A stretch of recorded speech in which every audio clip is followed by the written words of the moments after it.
I'm Damon L. Jacobs, and I'm here with Shenell Edmonds, Kelley Missal, and Andrew Trischitta of One Life to Live. I'm so honored to see the three of you at this event. Thank you for being here. Thank you for having us. Yeah, it is so great because a lot of people sometimes think that HIV and AIDS, which we're here helping to raise money for, is something that maybe the old generation had to deal with.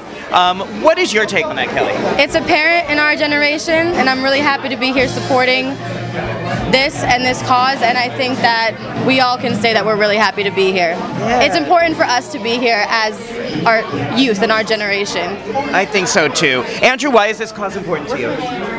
Kids have to realize that it's a problem to them as well. It's not just adults or older generations, like you said. It's affecting everyone, and everyone has to start to realize what's going on and what the problem is. Right, right. How about you, Shenell? I feel like what Kelley and Andrew said, like it is apparent in our generation, and we shouldn't just disregard it as something that, oh, just because we don't have it doesn't apply to us. We still have to help others who have to suffer with it, and we can make their life better, although it can be a terminal disease, but there are new treatments for it. So it's nice to be here helping raise funds for it. Right, and one of the things that this money goes to in the AIDS Walk is for organizations that help people with HIV and AIDS get their medications and food and shelter. So I'm so inspired to see the three of you here for this.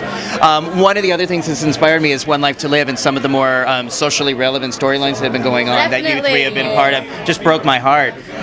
What was that story like for you to do the bullying storyline with Austin? It was sad because in the beginning of my story, I was bullied also for being fat. So I knew where he was coming from, although it was a different situation. It was like, it's so much better to talk to someone and let them know. That way you don't go to certain extremes. Unfortunately, he did.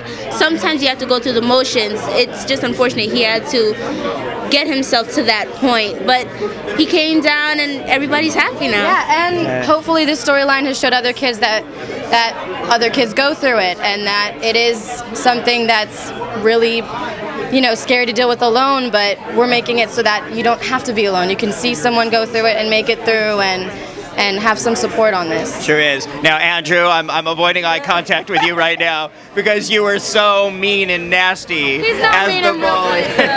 Have you gotten a hard time from fans or from people about your role as Jack Manning and the way he tortured poor Shane? Yeah, actually. Some people... Is it hard to be so bad? Yeah, it's terrible to film, but afterwards we joke around and stuff because we don't treat each other that way in real life. But some fans have messaged me and stuff.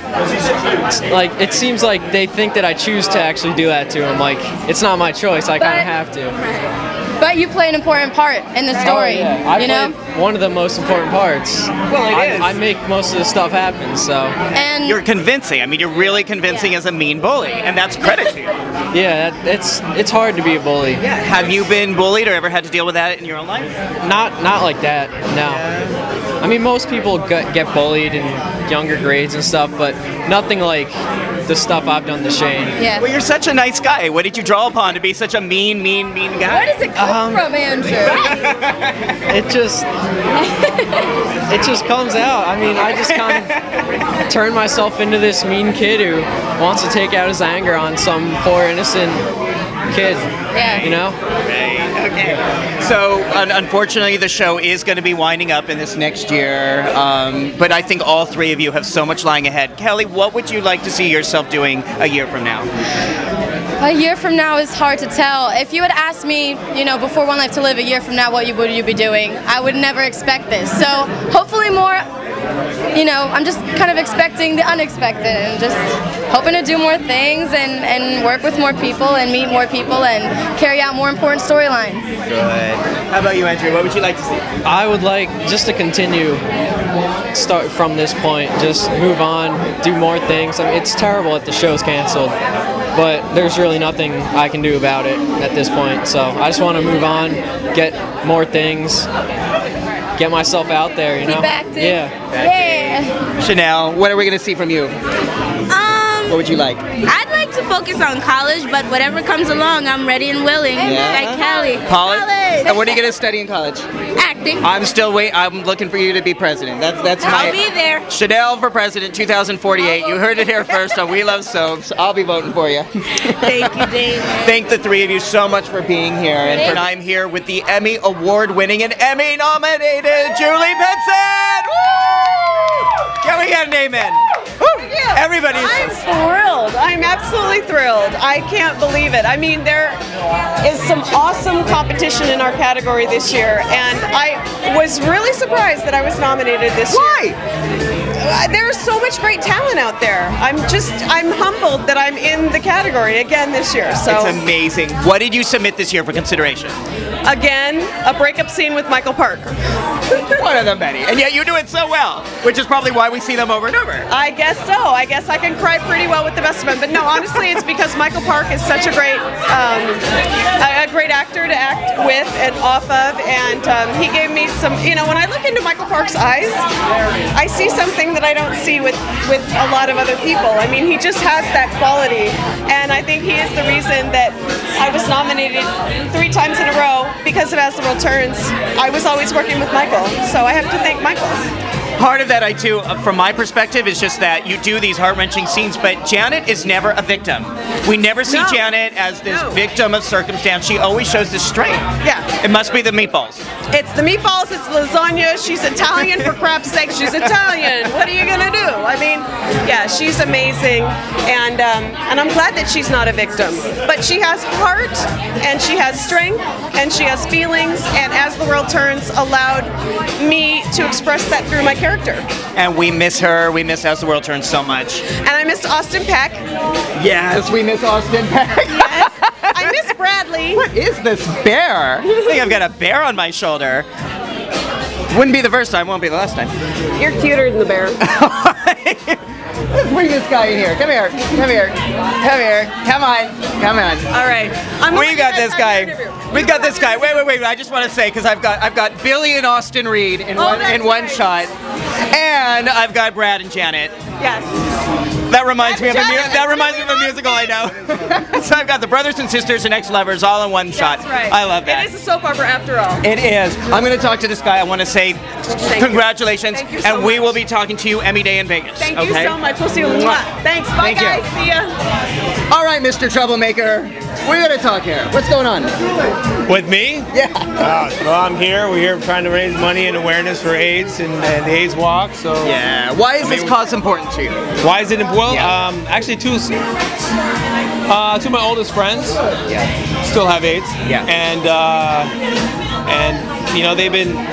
I wouldn't say they're survivors. I think they're more victors of it. And I think there's a lot of myths in the past decade that have been dispelled. I think, especially in Western culture, we have the medicine, we have the technology. We can rebuild him. Yeah. No, we to help people to live a very, very productive, normal lives. The sad fact is that outside of Western culture, Western countries, places in Africa, there's people dying of it left and right. So, I mean, it is still an epidemic, and we can't forget about it. I remember being in my early 20s and being so aware that it was like every time you had sex, it was like playing Russian roulette. It is a crazy fact that there are people, especially in more undeveloped countries, that are born with it, but because their parents have it, there's a transference of it. But it is actually a very easy disease not to get. Right. Very preventable. Yeah, I mean. Put a condom on it, people. Yeah. There's for especially for young people, there is abstinence. I know it's a strange thing to say, but it's abstinence. Why do you think that's a strange thing to say? I think it's more of a Western. I think it's more of a pop culture belief that abstinence is almost shouldn't even be talked about. I mean, they think that it's impossible for people to do. But it's very preventable. Like you said, condoms. protection, and abstinence. Right. Well, I'm all for choices. I think that needs to be a valid choice. I think so too. As well as safer sex for people who make that choice. Exactly. And I think for You know young what I mean? people, they're inundated with so much information, it's hard to make a choice. You know, I mean, if I couldn't have sex, it'd be very hard. Literally. Literally. Right, that was right. That was coming right. Ba-dum-bum. Set me up for that. No, I did. I set you up for that one. No, but it's good. It's good. It's good that people are still having it, because what's fashionable today to be aware of and really fight for is like so old news yesterday, and it's good to know that people are still you know, putting it on the forefront, because it does. It's one of those things that you get it and you can't get rid of it. Right, right. Fortunately, thanks to Gay Men's Health Crisis and many of the organizations we're here celebrating tonight, they are providing services for people to live longer, healthier lives for people with HIV and AIDS. I know people that have been living with for over 20 years. Me too. The research, the awareness, the consciousnous of it, the drugs. That's right. You know? That's right.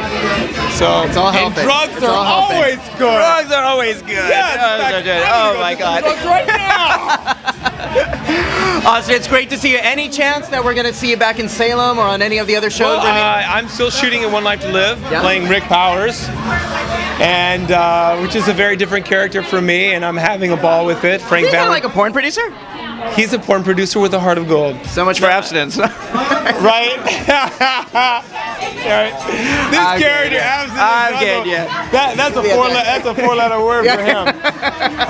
No, but it's great. It's a character. I'm really having a great time playing it. You know, the powers that be over there are, you know, they took a chance by casting me, and I think it was you know, with what they've given me to do, I'm having fun. Good, good. I hope we get to see more of you and more of your work on stage, because I loved you in The Irish Curse, and I hope we get to see more theater from you and more soap work as well. Well, thank you. I hope so.